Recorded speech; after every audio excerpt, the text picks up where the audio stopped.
Vertical blinds aren't too tough. Just make sure you have the right width and height before you get your kit. I'm going to lay everything on the floor, get a measurement from top to bottom.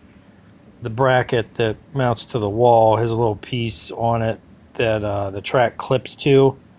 Has a little spring-loaded tab on the back for removing the track if you need to take it on and off. It has that little screw there for adjustment in and out from the wall. So basically, when it's on the wall, after the brackets are on, you'll put the front of the track in the clip first and then twist it until it snaps into place, and then push on that tab if you need to take it off, and then same thing front to back. I'm going to get a measurement from the top of that bracket down to the bottom of the blind, and I'm going to add 1/2 to 3/4 to that for clearance. You'll have to loosen that clip so you can mount the bracket to the wall. That's an exterior wall, so there's solid wood behind there all the way across. You don't have to worry about wall anchors or anything like that. We're hitting solid wood the whole way. And then straighten your clips and tighten them down. And then here you put the front of the track in first, and then give it a good hard twist, and it'll snap up into the back. I started in the middle and then did both sides, just basically because I'm by myself.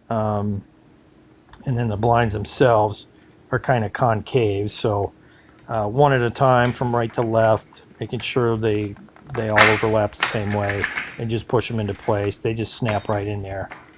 And then give it a twist, make sure everything's pointing the right way, and then we'll get to, there's a valance piece that covers the track. It has some notches in it. This little plastic corners just slide into the track there. Push it in flush, and then the brackets that hold the valance onto the track, that piece there snaps to the track, and then the longer side slips into that groove. And just space them out as you see fit. It's not heavy or anything. So, and then the end piece is notched to go over that plastic piece, so make sure you get the right one pointing the right way. And just slide those on, and then basically you just clip those 3 clips of the valance onto the blind track, and you're done. So yeah, it looks pretty good. Hope that helps, and good luck.